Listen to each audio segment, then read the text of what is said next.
Just a very quick recap.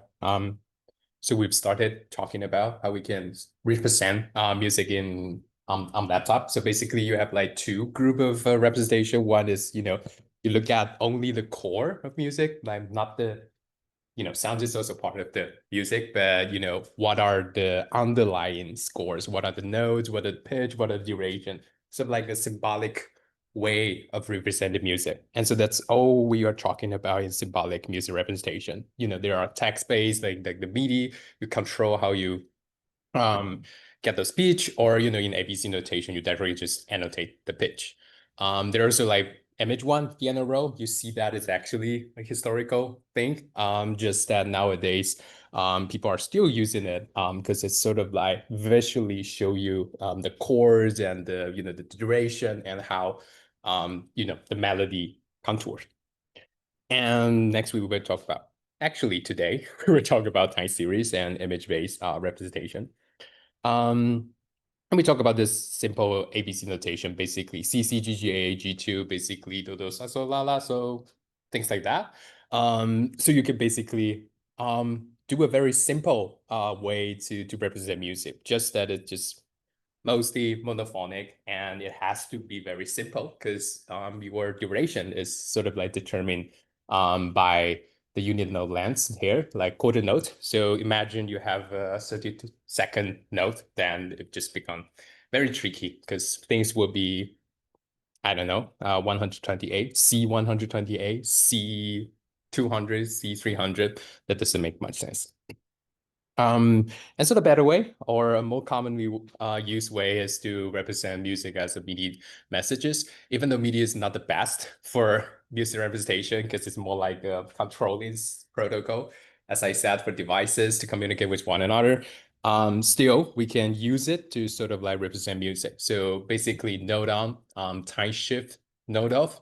That's basically 90% of the MIDI messages. They are also controlling, say, pitch band, all the expressiveness control, but still the core of MIDI message, what we are grabbing from that to represent music is just, mostly note on, note on, note off, and time shift. And you can actually do polyphony easily. And then we look at piano roll. Historically, it's just how there are a tons of like pins here. And whenever there's a hole there, the pin will goes out so that it connected to the machine so that it kick the actual piano that's connected to. So, there's sort of also a mechanical way to define how you control the piano. But still you can also use it to represent the music. So, similar to spectrogram which we will talk about today, you have time and the axis, pitch at the y-axis, y-axis, and basically you will see those. Cool. So that's what we were talking about next. So let's look into PA1 now. Um,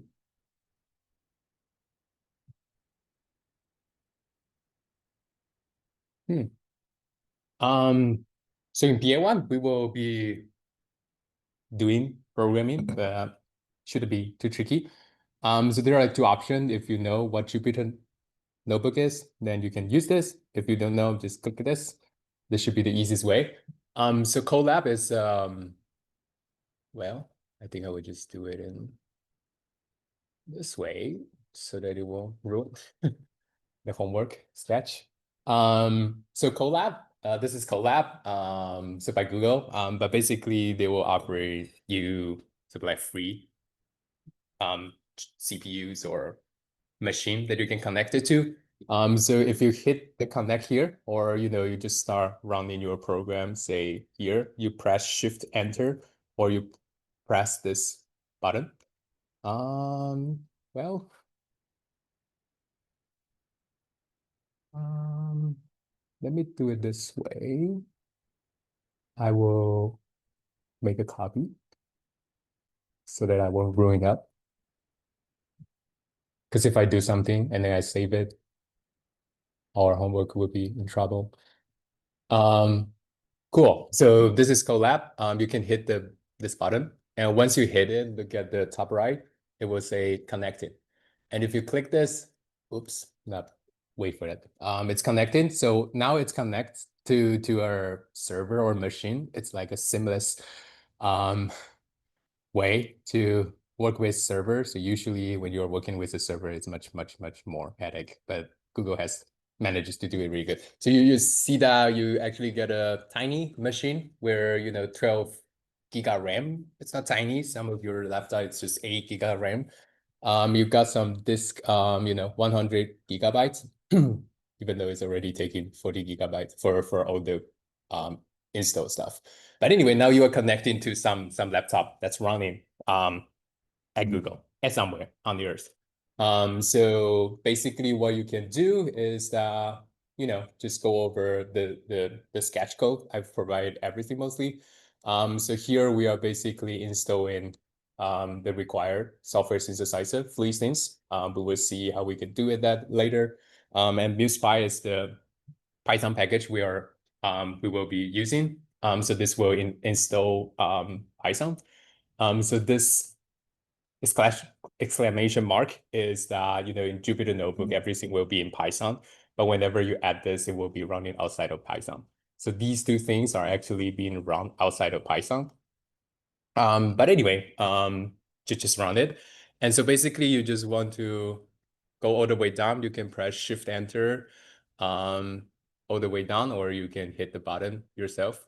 But this will import. So in Python, we need to import this libraries that has a lot of like predefined functions and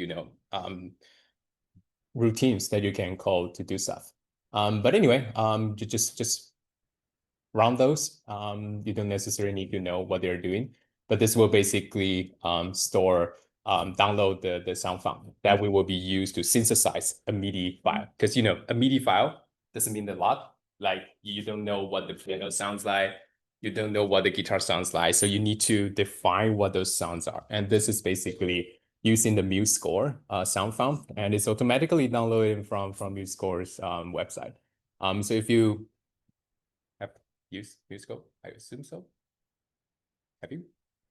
Nope. But anyway, MuseScore is I don't know. I guess nowadays our only free option for working with Score. There are like Sebulus and other Finale for working with sheet music. But MuseScore is sort of the free semi-auto semi open source version of that.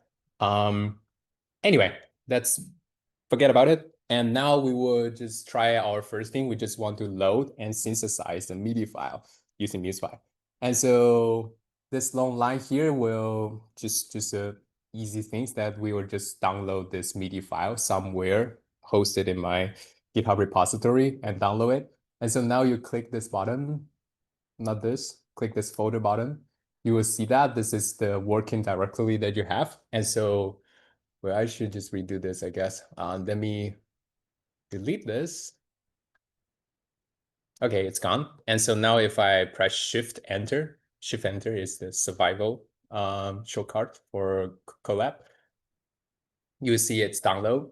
So you will see this MIDI file here. You can actually download it and play it on Microsoft. The sound is really bad. Anyway, we can still take a listen. Let's see what it sounds like. I think we need to use this to get the sound. Do we?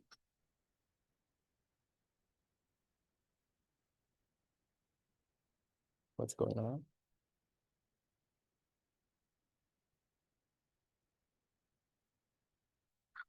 Well.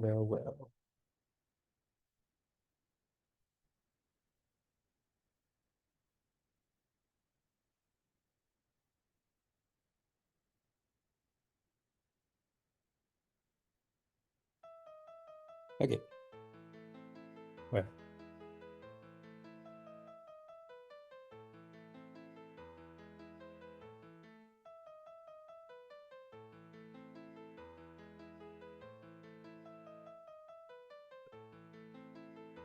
Hmm.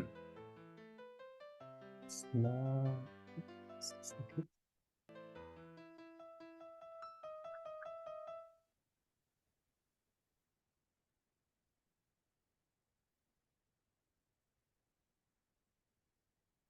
the sound actually working? Let me try playing something. Um,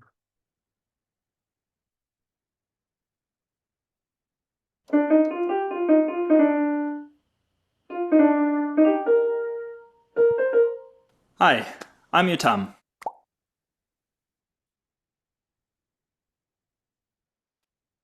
An experiment called AI Duet. It uses machine learning to let you play a duet with the computer. okay, now we can take a listen. So this is just used in your Microsoft Sound Font, which people hate, but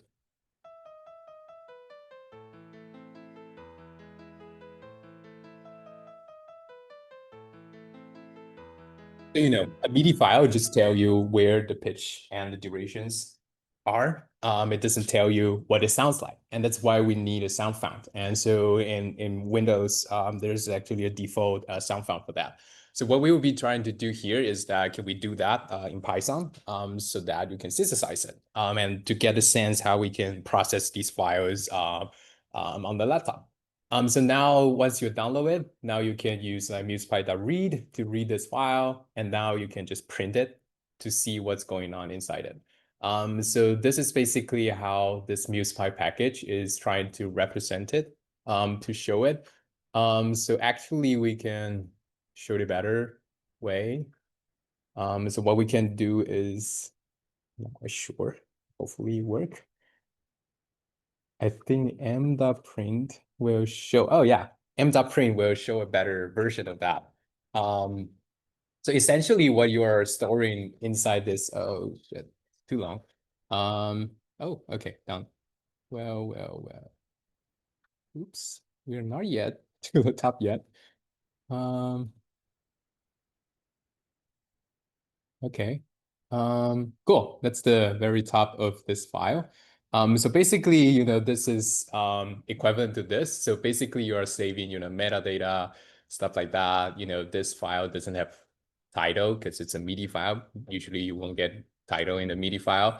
Resolution is sort of similar to how you represent. You need to define the resolution. So 480 meaning that's the quarter note. So each quarter note is represented by 400 step. So whenever you see something that's like 480, that means it's like a quarter note. So if it's like 113, that basically means that it's 1/3 ish of a quarter note. Anyway, so that's what's going on. And you see the tempo basically is 72. There's some rounding errors, but basically that's 72. And it changed at some point. So this is basically where, so for Alice, the score, it actually have a pickup measure. So there's a pickup measure, da, da, da, da, and there's the first bar line actually happened there. So usually in MIDI file, you will set another tempo where the first bar line happens. So that's why you see two tempo here, even though they are the same. And key signature is also the same. You have like C major. So lute 0 meaning that it's a C and major mode. And type signature, 1/8. That's the first type signature. So, at the beginning it's like 1/8, and the second one would be 3/8. And then somewhere, you see where there's the pickup measure. So when you want to do the repeat, it will be 2/8. So that's why all the time signature change over time. There's a bunch. And now as we have the tracks. So we have several tracks. So in MIDI file, usually you will have like right hand and left hand as two tracks. So here you see the first track, there will be another track. And the program is the MIDI program. So 0 is piano, and there's a bunch we will show. Do I have that? But anyway, 0 is piano, and then yeah, I forgot. Somewhere around 24 is the guitar. That's how I remember. But anyway, the program will determine the instrument, and this is not a drum. And now the core part of MIDI file is where you have all the notes. So you have a list of notes. So the first note is a pitch 76. So that's the E, high E here, 76. So remember that middle C is 60, and so a weight up, 72 will be high C, and then 76 will be E, basically. And so you get the 76, and then the next note will be, D sharp, so there will be 75. So you see 76, 75, and now the time shifted to the next position. So 480 is the quarter note length. So this 120 is basically 1/4 the a quarter note. So that corresponds to this note where it is 16th note. So anyway, just a bunch of notes. Too big. That's probably why I didn't show it. But this is print M. You see, this is basically equivalent to this thing. Okay, anyway, that's what we can do. You can also show what the tempo is. You can show this is just a M0, then you get the first track. M1, you get the right hand, so you can get the left hand and the right hand. And now what we will do is this, m.trim, m.resolution times 12. So again, resolution is the quarter note resolution. And if you time 12, meaning that you only got 12 quarter notes. So after doing this, you will get, only the first 12 quarter notes duration. And now you can do something like m.show piano roll, or, you can do it again if you are, oh, I should just run it here. So now after I'm run this, it should become a much shorter file, hopefully. So let me print it again. So you can see that now it ends at time 5281, and that's roughly 480 times 12-ish. So that's only much shorter than the file that we see. And so now you can do m.show piano roll to show the two hands. So now you have the right hands. You see that da da da da da da da da da da da da. So that's basically what the for Alice is. And so this is the right hand, this is the left hand. You have the beat at the accesses. Beat is usually defined as quarter note, which is a bit tricky in this case because for Alice doesn't really follow that beat tempo. But anyway, the pitch will be at the y-axis. So you see that is on C4. So C3 is the middle C. This is the higher one octave above. And this is like C, D sharp, C, D sharp, C. Da, da, da, da, da, da, da, da. So that's what you see. Anyway, in this homework, most of the time, you will be, later you will be sort of like doing something with the notes. I will have all the hints here so that you know how to do it. But basically, you can also just write the waveform. So what you would do is that the M is the file that you are working with. So now you can write it, and now running this, it will show up a button, or you can just click this and play it, download and play it, but it's a little bit tricky. So whenever you do this IPD, the audio thing, it will just show up a button here, which is handy. That's what you get. So this is the new score sound. So, definitely a little bit different from what we got on Microsoft.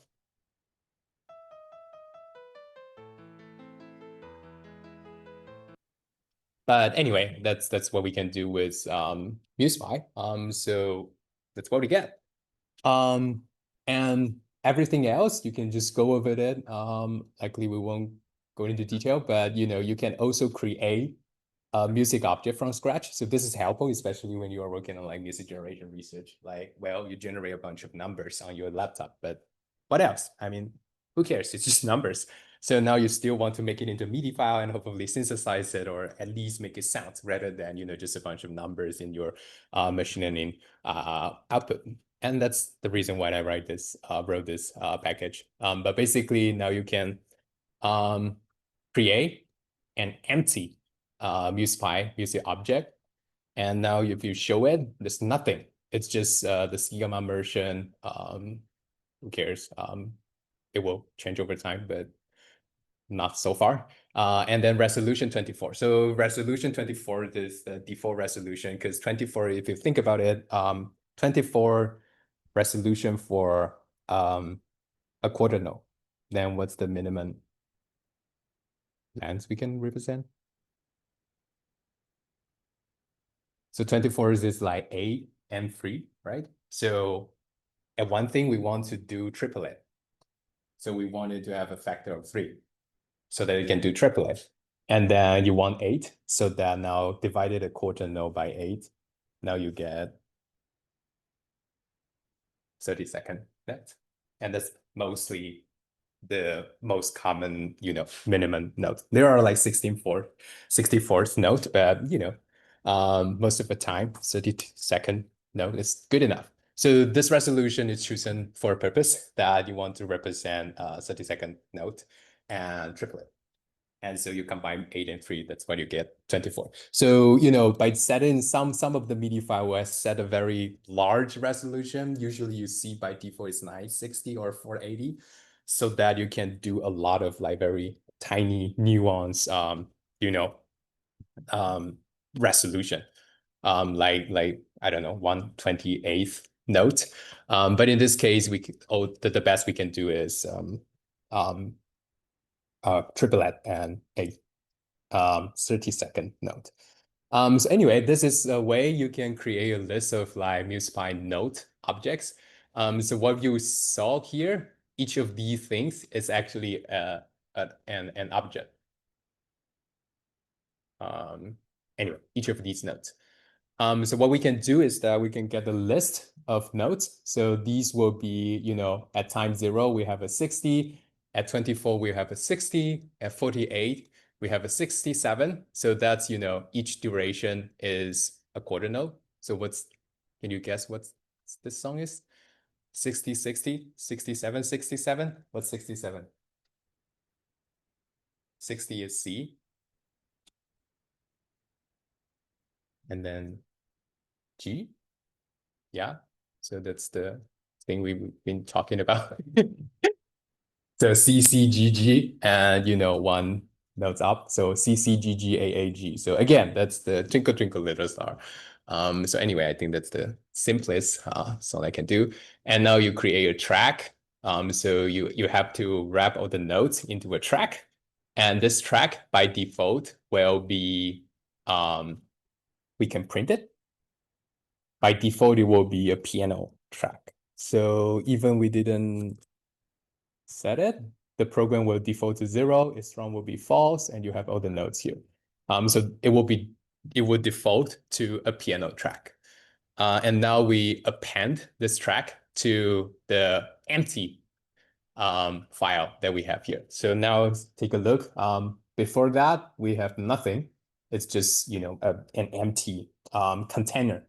Now, once we append this, now it becomes this. Now you have, not only the metadata and the resolution, now you have a tracks, and that track is a piano track, and that track, you have a bunch of notes here. Oops. Cool. And so you can also show the piano roll here where you see do, do, so, la, la, so. That's what you get. And the beat, you see that. And now you can also, what I'm doing here. Oh, I'm extending it to get the later part of that. So now, da, da, da, da, da, da, da. So that's what you get, 65, 65. Anyway, we'll just see what we get. So anyway, this is what you get. Do, do, so, la, la, so, fa, fa, mi, mi, re, re, do. And now you can pretty much do the same. You need to set the tempo, of course. So you want to get, m2.tempos. You want to set the tempo here. So now we are setting a 100 tempo, QPM, quarter per minute. That's how we measure tempo. And now if we write it into a waveform, now it will be synthesizing, taking a while. And then now you see that. You didn't say it. Yeah, it's here. And now you can show it.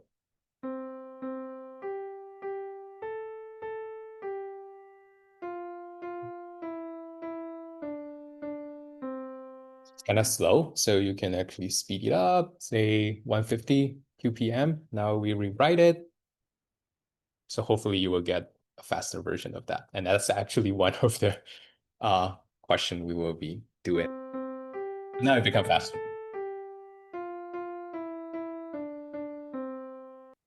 Cool.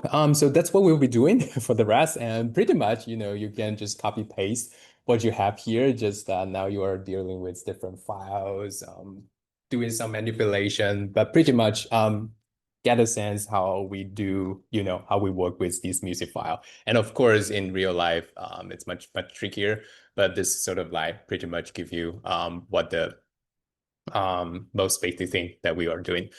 So we will be working on this Bach chorale 101, first Bach chorale, and you can download it here. And then you want to read and synthesize a music XML. So music XML is another format from MIDI. So music XML is the file that MuseScore is using, and most of the more modern sheet music is stored in music XML. So that's sort of the way how you see the. Let me show you MuseScore in case you don't know what that is. So MuseScore is two things. Like MuseScore.org is about the software. So this is the software, what it look like. So you can take MIDI file and you open it, music XML file, you open it, you can play it. Now it has a fancy DAW recently added. Now they call it MuseScore Studio. So now you can actually have some sounds, very good sounds nowadays. And you can play it and you can have all the crescendo. It will actually render that. So that's the software. But at the same time, there's also the musescore.com where you have all the sheet music available. So when you go to this, if you want to download them, you will see that it will have the music XML version. So MuseScore, it has its own format, but it's basically just music XML in a different way. So anyway, all these things you see here, they are actually being stored with that music XML. So, you know, that's what we'll be working on. So pretty much you do the same, you just still read it as if it's some file that MusePy can read and you don't care what format that is. And then, do a bunch of different things. Save the trim file, upload the MIDI file. I guess what we want to do it here is like trim it to first 16 quarter notes. So do some calculation following what we have above, show the piano, synthesize it, pretty much the same what we done, and do all sort of thing. And now you want to change the instrument. There's hints how you do it. So, take a look at the general MIDI specification. So usually I go to Wikipedia and you will see this. So note that they are one bass. So this is like 1 2 acoustic piano. So in MusePy and most of the software, we are using 0 bass. So it's a bit tricky. So you have to -1. But anyway, 0 will be acoustic piano. And the organ, the one we will be using, church organ, will be 19 rather than 20. And guitar 24. I'm right.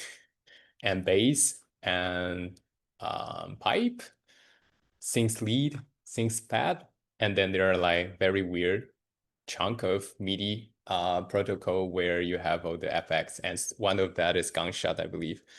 Um, where it is? Yeah, one of them will be gunshot in some of the sound effects. Yeah, gunshot 128. So MIDI is a very funny protocol where they are sort of like having 8 program for random stuff and then a program for synth effects. So all the synthesizer will behave differently for these. And they also have like a selected instrument other than Western instruments. Anyway, you will do all sort of those. And we will also look at this, music object, pretty much what we've seen above. But now you want to make it a chord. So, you want to add a chord progression underneath it, C, F, C, F, C, G, C, but you can also be creative, whatever chord you want to do it. But just to get the sense how MusePy work on these things and how you can create like a sort of like MIDI or music XML file that you can synthesize and get some sounds from that. And that's how we are working on symbolic music processing. Cool. Make sense? shouldn't be too tricky. If too tricky, just let me know. We can go over it, and also feel free to book a office hour, but shouldn't be the tricky one. I guess most of the time it's like if you haven't worked with Python, then you might get into some troubles just to get Python work.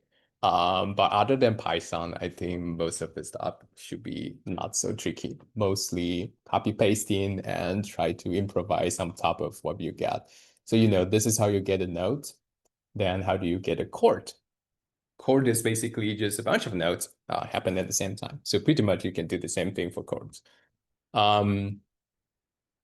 And you just render it to get a sense. Cool. So that's VA1. Have fun. It's due on next Wednesday, but shouldn't take long.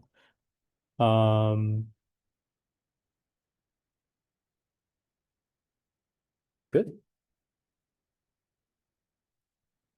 Cool. Let's get back to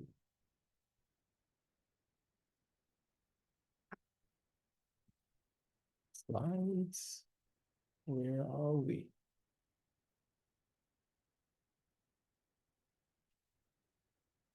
Cool. So I've already sent you the instruction. This is what MusePy can do. It's a lot, but we pretty much do everything. We will read it, we will manipulate it, just that now maybe simple pitch shift, tempo change, add a chord, add chords. And then we show as piano roll. We write into MIDI. You can also write into music as a file, and you synthesize into WAV files. So pretty much you get to experience most of it. But there's also other part of MusePy. There's, all the machinery stuff, but who cares? Most people just use MusePy for just rendering this, to be honest. And you will use Jupyter Notebook on Google Colab. And yeah. Cool. Okay, so let's just finish the slide deck. The rest will be pretty simple, I assume. We will just talk a little bit about sounds, and then next we will dig into like, well, sound is sound, but how can we get anything informative of sound? So what is sounds? I'm not expecting that. But basically, this is sound. So it's basically just vibration of all the. So what's going on is like it's just vibrating and creating a pressure wave that sort of like hurt my ear. But anyway, that's what's going on here. So it's so what's inside the speaker is basically just a frame, and then when you play something, it will just shake it, and then it will create like a pressure wave. And so a better version of that is like this. So this will be your speaker. So you just press it, and so now you create this, wavy things that will just propagate from here all the way to the whole room. And so that's what's going on in this the sound wave. And if you look closely into each particle, these particles are just shaking at its own position. But there will be a sort of like a moving wave on top of it. But if you look into each particle, they are not moving. They are not moving out of place. Actually, they are staying at the same place. Just that there will be a, like a wavefront going forward. So just a quick overview of the human auditorial system. We won't go into details, but it's good to know that it's much more than spectrogram or the audio, the time waveform. Human perception system is much complex than we know about. It's not just about getting spectrogram. Our ear is not just a FFT, Fourier transform machine. So anyway, this. Have you ever wondered how sounds make their way from the source all the way to your brain?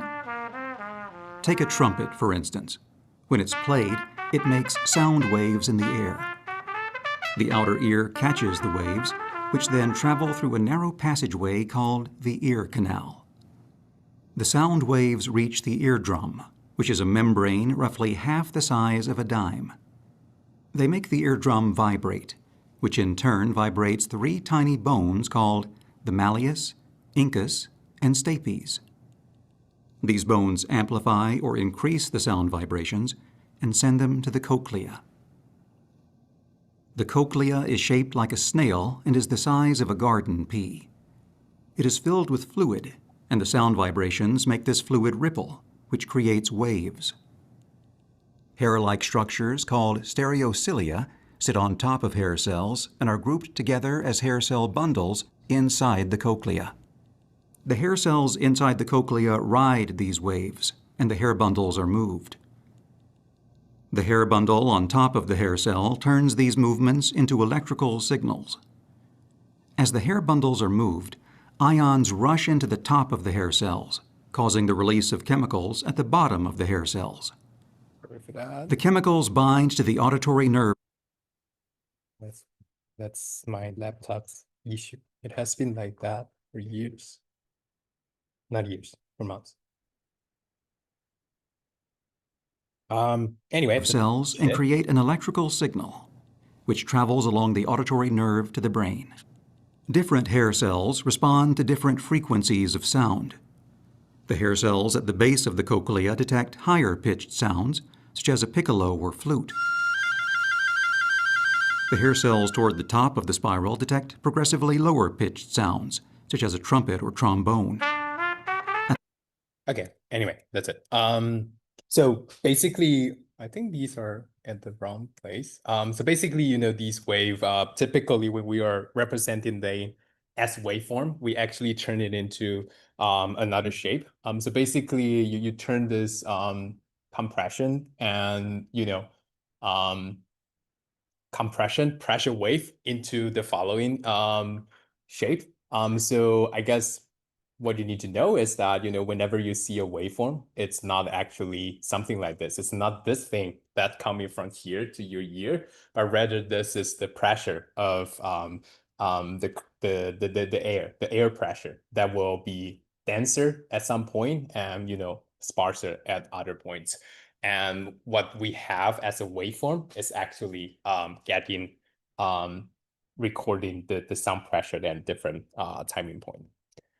So, you know, the higher is the high pressure and lower will be the low pressure. So that's the way to think about waveform rather than, you know, whenever you see this, it's actually doing this.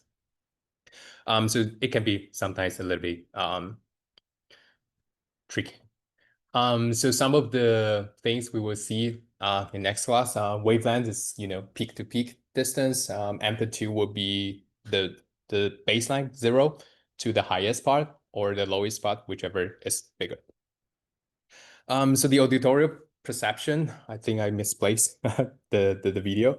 But anyway, what's going on is that, you know, the sound wave will come in and then you will hit the drum, and then you will translate that sound pressure now into physical movement. Now it becomes like bone transduction. And it will sort of like shake that snail shape cochlea. And then inside the cochlea, there's a lot of liquid inside it. And then all the weight inside it, there will be so different, all the different hair cells. And those things will send the signals to the brain. And so I guess nothing fancy here. We won't go into detail. These are more like psychology or you know, anything about music perception and music psychology is about.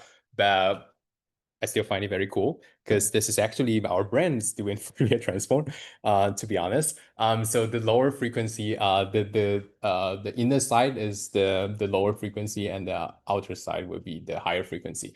So, you know, while we are shaking this liquid, our brain somehow developed this, not our brain, I mean our ear, inner ear actually developed this system that can actually do Fourier transform. So this will be detecting, you know, 50 hertz, 200 hertz, and then all the way up to 1,000 hertz, 3,000 hertz, all the way up to the highest frequency, like 20K hertz. And that's usually the highest frequency that human can hear. So, you know, we are internally doing this spectral analysis to detect what would be the frequency components within a signal. And that's exactly what we will be talking later about how we can use computer to do the same thing. But this is how our ear is doing it. And so now, for each of this part, there will be a hair cell. And this hair cell will just, we will say that there's a liquid in the cochlear, and then it will shake the hair's cell. So it's kind of interesting because you have all the hair cell and you just put it there and now you shake it. And then whenever you see that hair shell is moving, then there's some sounds in that particular frequency. And that's how we do sort of like the spectral analysis and frequency analysis, or Fourier transform in some sense, in our brain. In our ear, not in our brain. Yeah, and so they are connected to the nerve so that it can send to the brain. Questions? I don't think I can answer all of the questions, but this is like a very high level overview of what we should know about our ears. If you're interested, there's other courses talking about this. And another thing we should get a sense is that sound propagation is like propagating inverse square law. I mean, pretty straightforward. So you have sort of like an energy that's coming out. So, the further away it goes, because it's like a sphere shape things. So the further away it goes, it actually, distribute that energy into a larger chunk of space that you have to cover. And that's why, the sound become fainter over time when they travel along. So now, at double the distance, now the shape, the size that it cover with the same angle is actually become 4 times larger. Or think about the big circle. Now it becomes 4 times the sphere, the area it cover. And then if you triple that, it will be 9 times of that. So now the same energy is distributed into sparse a larger area. So now you actually get to hear a lower intensity, and that's what we call the inverse square law. So the intensity is proportional to 1 over is inverse proportional to r squared. R is the distance or the radius you are from the speaker. So that also hint us a little bit about how our sense of sound intensity works. So, at this point, I mean, I'm, I don't know, 1 meter away, and now I stand 2 meters away. Even though it decreased in the square law, but our human brain doesn't actually represent intensity just as it is. Our brain actually see them in more like a decibel way. So it's actually in the log scale. So reduce the intensity half, or by 10 times, we actually feel like it just decreased like the 1 volume knob. So on your laptop or whatever, I don't know, on your car, you have the volume knob. Those are actually not controlling the sound intensity directly. It's actually doing it in log scale. You are doing some power law, doing some log law, where, when you do, 1 step up, you are potentially doubling the sound intensity rather than just increase it by 1. So it's not a linear scale. Anyway, this is how we define decibel. Most of the time, you won't do this yourself. But basically, the way how we do it is that you take the intensity divided by the stress over hearing. This is a very interesting experiment in the history.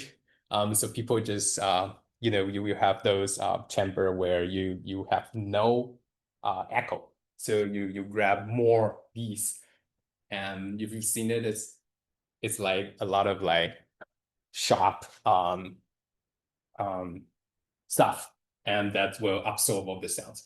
And inside those room, and then you play like a very, very faint sound. And then this is the intensity where most of people couldn't hear anything.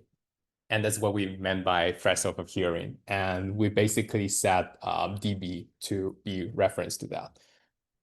So this is the decibel scale. So 0 meaning that it's absolute like silence. And some people can actually hear below 0 dB, but most of the time you couldn't even stand that. So there's actually a challenge where they will give you, I think, 1 million or 100K or something if you can stay in the, sound absorbing chamber that's purely silence for, I think, a day, then you can win it and no one can do it.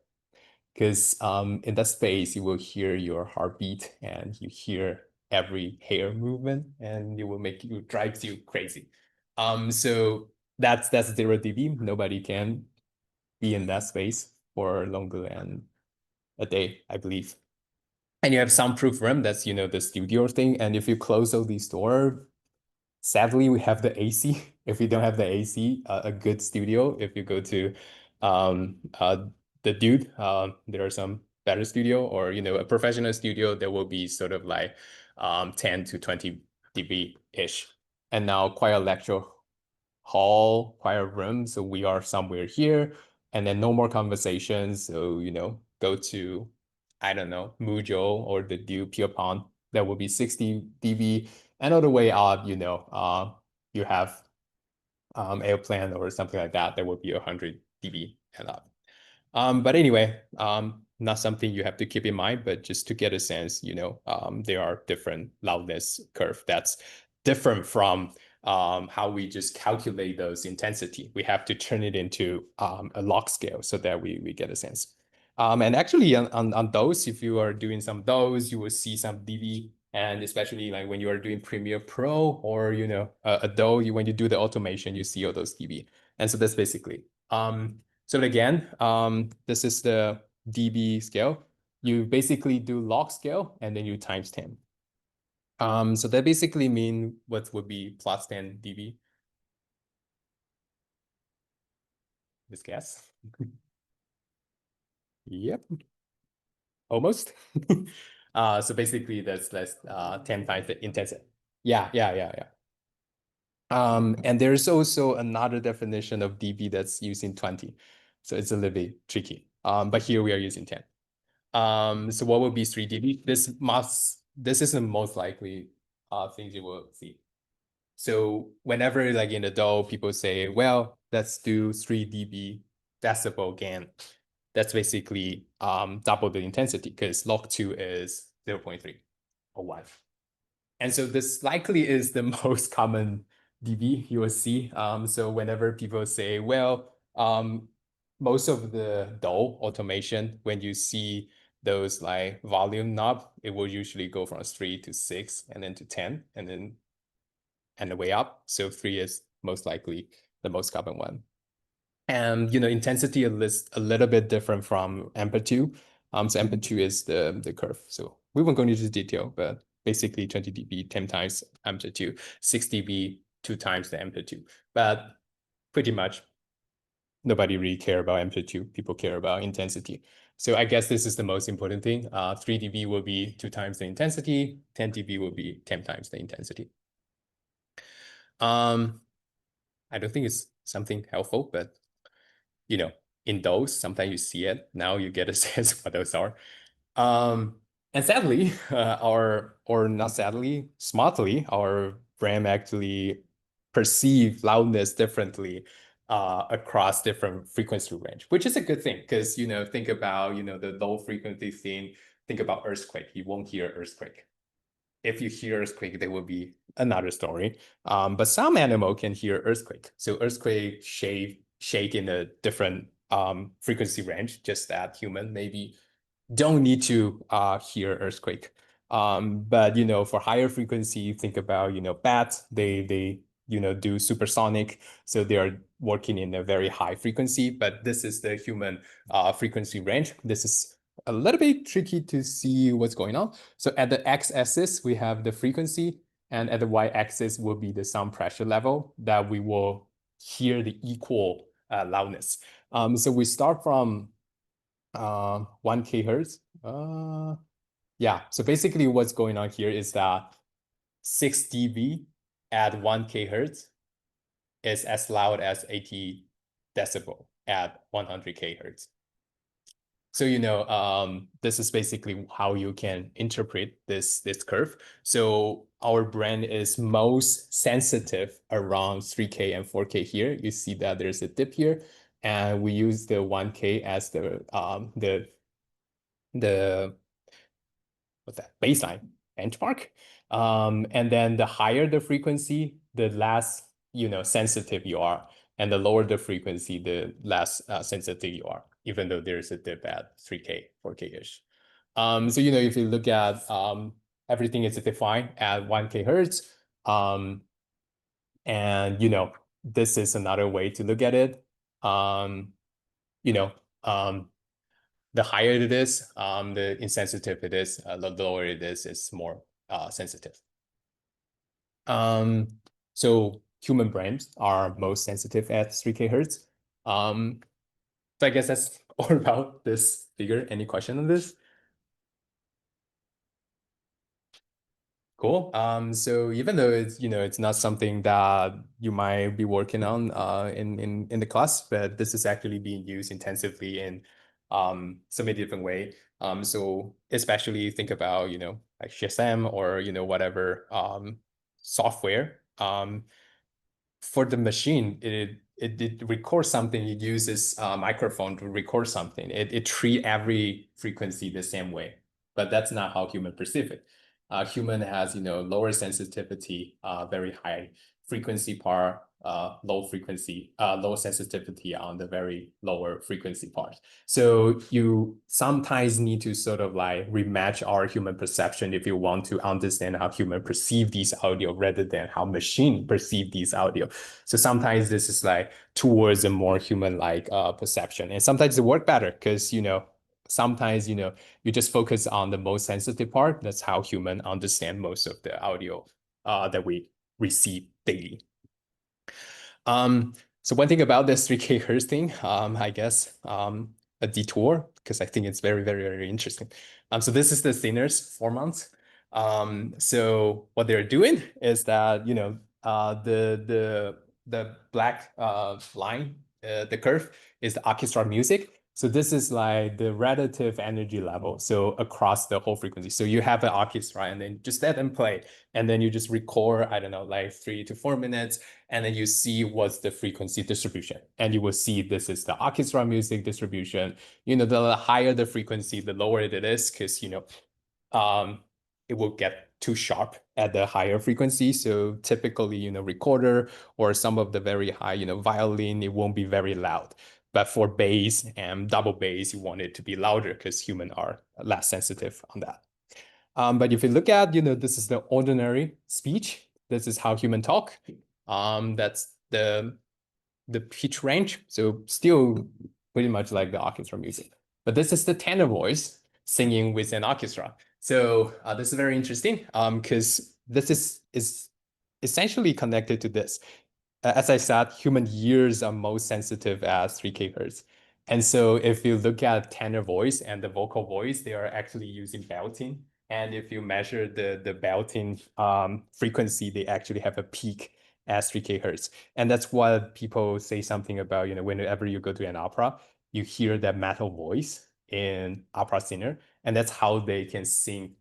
They have a huge orchestra behind them, but you can still hear their voice on the very end of the concert hall. So it's interesting. So you can actually see across all the different vocal range: soprano, alto, tenors, baritone, even for bass. Even it's lower, but still people try to have that. We call it mask. So we want to have a good mask so that your voice can throw and stands up from the orchestra that you have. So that's cool. At least this has some real life application. So, the opera singer just over the time figured out the only way you can beat the orchestra music is not making orchestra music, less intense, but like make your voice can be heard better. At 3K hertz-ish, 2 to 3K hertz. So if you're interested in psychoacoustics, that's all the things about how we perceive, how we understand, how our human ears process the music and audio. There's 2 PET courses taught by Sila. So if you're interested, you can get a little more details on that. Cool. So we are very late on that. But anyway, recap, just look at how human years work. Not essentially this class is about inverse square law and equal loudness curve contours. I think that's what we need to know. Cool. So today we will talk about audio processing, even though we only have 15 minutes yet left. So at the end of these things, I will show this. I would just play it here, I guess. So this is like spectrogram, but they are using the deep learning model to create a spectrogram that looks like corgi, and it sounds like corgi. So it's very cool.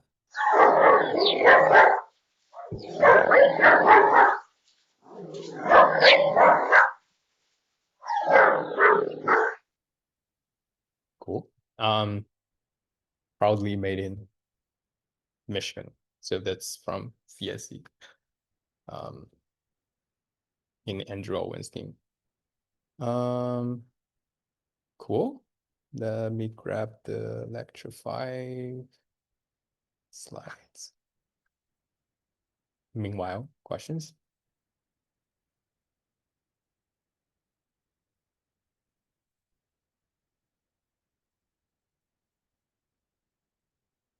Cool. So next we will talk about how we can process audio. So this is different from symbolic music. We want to look into waveform and how can we do spectral analysis, just like how human ear can do all those processing. How can we do it on computer? How can we get those spectrogram that shows the pitch and frequency, where they are, what are those? So this is what we'll go over today, and that will be our PA2. I don't think I released it yet. Did I? I did. Yeah, I did. It's already on the course website. I will send another email. Cool. And as I said, we just start from this. So today we would talk about, waveform and spectrogram. So I guess we won't actually get into spectral analysis yet today, but we will first talk about how we can digitize waveform. So waveform, it's not possible to store it as it is on computer. And that's why we have to do all the digital audio thing.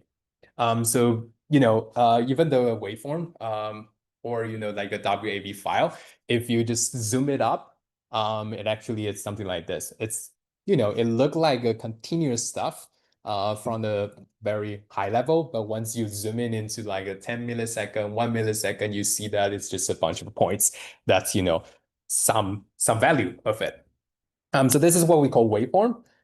So if you zoom it very closely, you will see something like this. And once again, these are the way how we represent it, but it's actually a pressure wave. It's actually measuring the air pressure over time. So this will be higher air pressure and lower air pressure. So what's going on inside the speaker is that the speaker will have to mimic that pressure wave. So it has to shake in a specific way so that you can faithfully recreate that pressure wave. And you can imagine how hard it is. And that's why, Genelec is one of the best studio monitors, because they can accurately recreate whatever you have in your waveform. But some of the, laptop speaker, tiny form factor, so it's very hard to recreate whatever you have faithfully. But anyway, so this is what we have in real life. Well, everything is continuous, unless you are talking about quantum physics. But most things are continuous most of the case. So basically, what you want to do first is that you have to discretize the timing. So now timing is no longer something that's continuous over time. There's no way a microphone can take every single position and measure everything. You have to set something that's what we call sampling rate. And at the same time, for the amplitude, there's no way we can get all these numbers to be the perfect precision. So we have to sort of like set the resolution. So if you look at the red curve and the blue dots, so you see that we will just grab the closest green lines on top of that the curve. So you can see here that there's a distortion here where the blue dots doesn't necessarily match the red curve. But the idea is that, well, we just want to have a higher sampling rate and the higher beat depth so that we can do this better. So sampling rate is where we talk about how frequent you sample each sample the audio signal. So if you double the sampling rate, basically it becomes something like this. So you can see that, well, originally this is very bad, but now if you do a sampling rate, now it's become much better. So if you look at the blue things, the higher the sampling rate, the more likely you will be able to faithfully recover the original signals, even though there will still be round of error from the amplitude quantization. So sample rate basically is just number of samples per second. So sometimes you hear that, I don't know, most commonly 16 kHz, 44.1, 48, 96, 192, 384. I think 384 is likely the largest people will do. If you are buying some DAC, DAC, digital audio converter, then likely you will see something like that. But anyway, it's basically how many times the sound pressure is measured per second. And the higher the sampling rate, the lower the time in distortion. So basically, the better. So common sampling rate. Telephone. I just learned that nowadays people are like kids are not doing this for telephone. But this is the good old telephone era. It's like in 8 kHz. So likely now when you are even using your mobile phone to call, sometimes it will be Wi-Fi calling. It's actually using larger than 8 kHz. It's actually using the full spectrum. But the traditional telephone is using 8 kHz. That's why sometimes the sound could be distorted a little bit when you are using the landline and you are not using Wi-Fi at all. CD is in 44.1. And somehow, unfortunately, in the filmmaking world, for all the Premiere Pro or the video, anything about video, they are using 48 kHz. But thankfully, now modern audio interfaces, now you can do 88.2 if you want to double it. But nowadays, if you go higher than 44, 44.1 and 48, everything become, multiple of 48 kHz. So you have 36, 192, and 384. Somehow I missed 384 here. So that's the first thing. The sampling rate, the higher, the better. And nowadays, CD, DVD likely kind of obsolete today. Now, for YouTube, most of them is like 192. And Spotify, I don't think now anything lower than 192 is considered high definition at all nowadays. For BDEF, what we are doing is that we are doubling the levels that we have on the amplitude side. So if you double the beat depth, now you have more green lines. So now you can better capture the tiny nuance between the amplitude. So look at this point where there's a rounding error, but now this is better captured in this case, and the same here, better captured. There's a distortion. So beat depth is another things that whenever you look at the digital audio, it's basically number of bits. It's not the number of green lines that you have, but number of bits. So increase by 1 bit. So this is wrong. Double the bit depth. This is actually increment the bit depth by 1. So if you get 1 more bit, you get double the chance to do it. So typo. So number of bits, but just, yeah. So the higher the bit depth, the lower the amplitude distortion. So the better you capture the amplitude. So chiptunes, if you remember that, it's like sort of like how you do all the good old computer games, and CD is in 16-bit. But nowadays, most of the audio interfaces, the thing likely 24 bits. I don't know what's that. Who knows, likely 24-bit or at least 32 bits. So it's a chiptune. That's 80, what you get.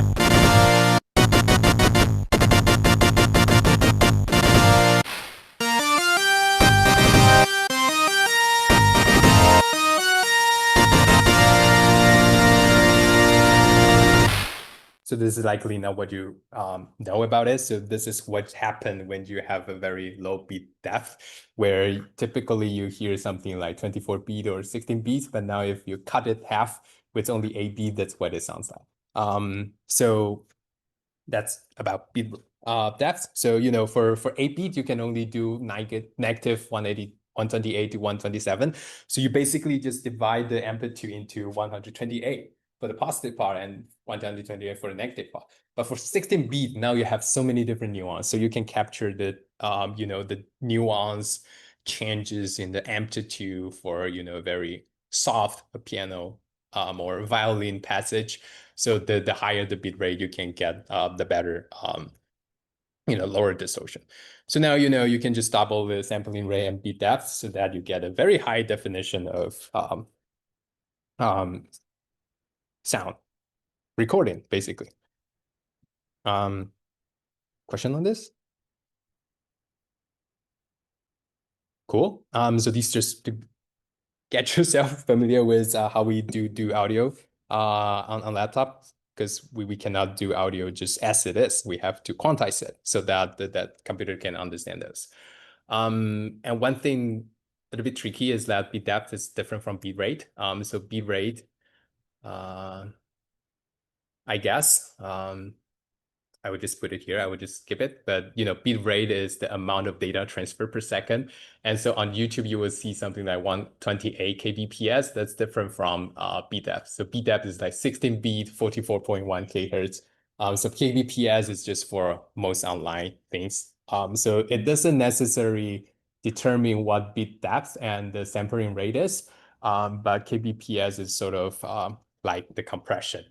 Sometimes you use MP3, you want to compress it so that it can be transferred by only, 32, 320,000 beats per second. And that will determine the file size, because that's all, YouTube cared about, how many amount of storage, how many bandwidth you need to stream it.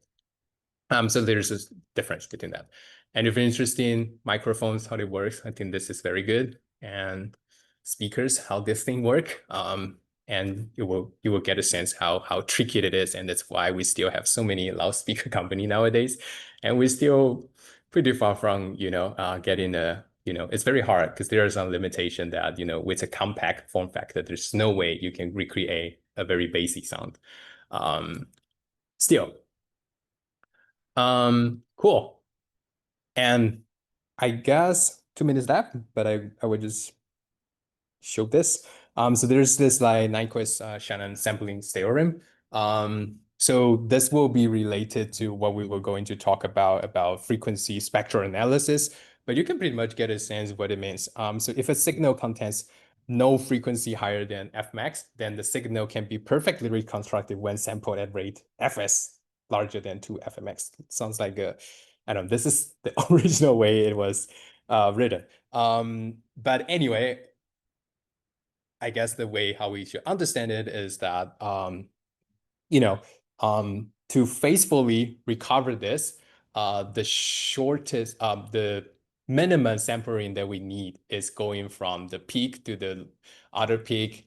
This is the minimum sampling rate so that we can faithfully recover this signal. And so that's why we should care about sampling rate, because the lower the sampling rate, the lower frequency we can capture. Some of the higher frequency will be gone if we don't have a high enough sampling rate. So what happened from, if you have a 192 kHz signal, and then you downsample it to, say 16 kHz, 8 kHz, like in telephone, then the sounds become distorted. Something is missing because all those high frequency part, and think about violin, all the high frequency harmonics is what determine the timbre of a violin. So that will be gone.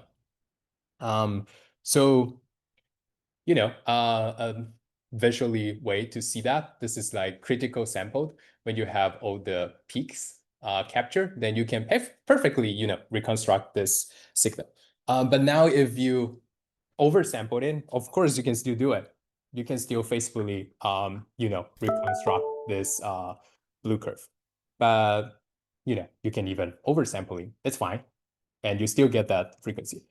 But what happened is that, when you have undersampling, so now, if you only get this peak and this peak and this peak and this peak. So now think about it this way. Without knowing that blue curve, what you would guess what this red curve would be? It would be something like this. And so, it doesn't have all the information for you to reconstruct that blue frequency. And so this is the whole sampling theory is about, that, you need a sufficient high enough sampling rate so that you can guess what the original frequency is. And there's a gap between that. And, it's basically 2 times the frequency. So, this frequency is going from this and happen here and happen here and happen here and happen here and happen here. But what you need is double the frequency that you want. So for a 4K, say human voice, we talk about a tenor thing like 3K hertz. If you want to hear 3K hertz, then you need a 6K hertz sample range to cover that. And so it's important, especially when you have different frequency range. So when you are recording different instruments, or sometimes you want to record at a very, very high frequency sound, if you don't have enough sampling rate, you won't get it. And another sample, even more undersampled, then in this case, the model will assume that this is something like this. And then you cannot recover the original frequency. There's simply no way that the model can recover that. Cool. We're delayed, but we will work on it next Monday, and that will be related to PA2. We will see how we can do all the Fourier transform thing and short time Fourier transform to get all the spectrogram stuff.